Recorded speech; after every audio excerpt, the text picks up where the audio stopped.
What's going on, guys? Welcome back to another video. So today we are doing everything except installing coilovers.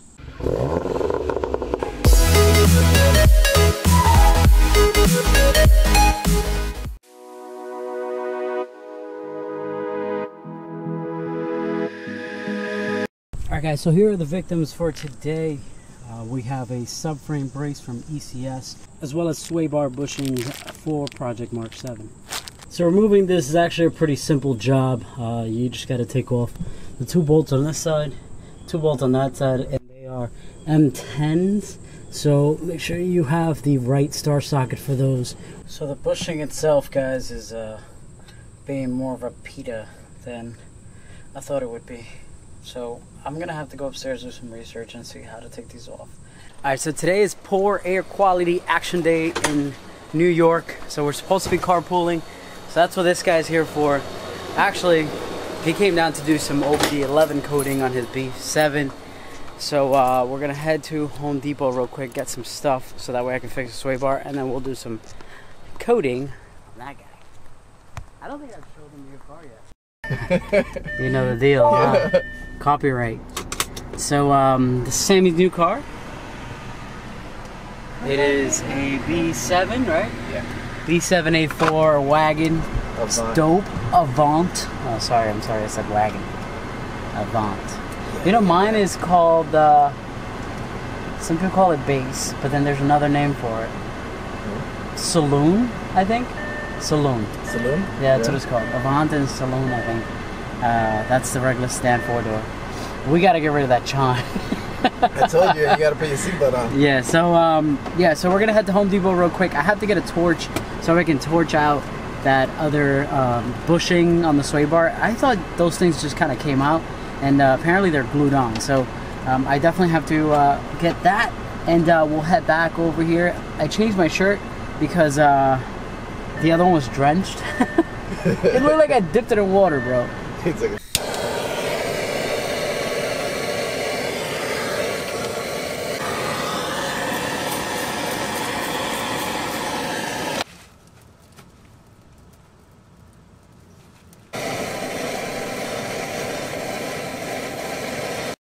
so that turned out to be much harder than I thought it would be.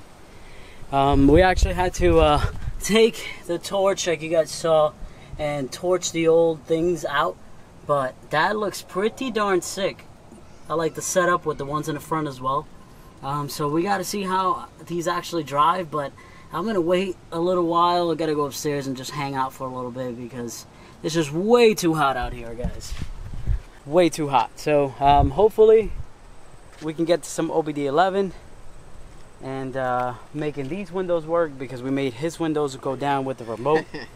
But who knows? I don't even want to turn on the Audi right now because it's a little low on coolant and stuff. So we're just kind of, I gotta wait until I put some coolant in there before I fire her up.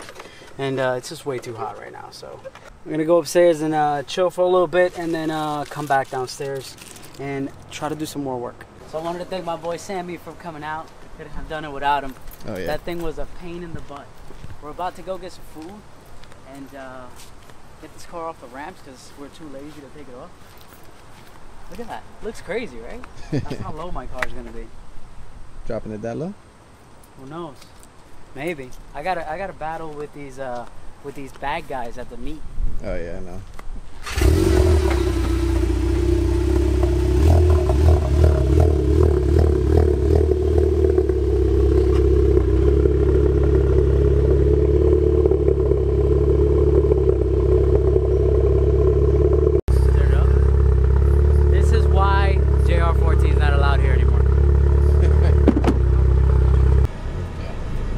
I think where it makes the most difference is, like, anytime I'm turning the steering wheel,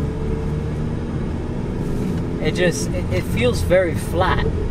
Like there's barely any roll, and I'm not sure if it's because of the bushings, which it probably is, because that sway bar was a pain in the butt to install back, because we had to like literally pry it up to line back up with the bolts. It was a big pain in the butt.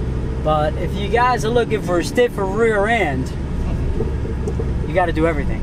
Of course. Everything. you got to give it 110%. You can't just like 70% and then go, no, it doesn't work that way. All right, so let's see.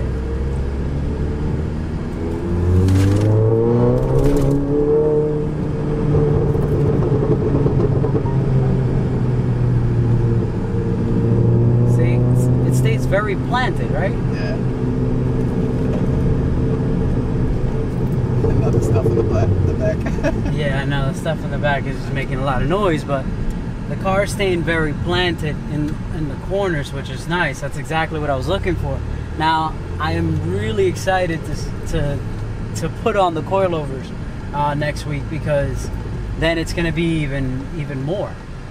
And we got to go lower because all these bad guys, not bad guys, like bad guys, like bagged cars, guys with bad cars, are gonna be at this show that I'm going to, and I'm trying to win some kind of trophy for like best Euro or, you know, one of those things, and hopefully it comes out.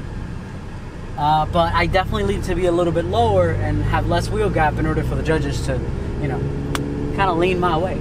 So, huh? I said no, you on coilovers. Yeah, you know, so I gotta go a little bit lower. I don't know if it's just because of how much people spend on the airbags that the judges look at it, you know, like, oh, okay, like this guy spent a lot of money on his car, like he's probably really good, blah, blah, blah, blah. Let's give him first. I was just talking to Mark from Unitronic about this, but, you know, you definitely need to be lower to win in a lot of these competitions, unless the competition is very specific and it mentions bad cars and then static cars separately. So, but all in all, guys, I think it's a nice little upgrade. Everything put together. The lower trailing arm braces, the subframe, the upgraded sway bar, and the upgraded sway bar end links and bushings. I think once you do everything together, it makes a huge difference. So thank you very much for watching. I'm letting this lady cross the street because I'm a nice guy. Peace out.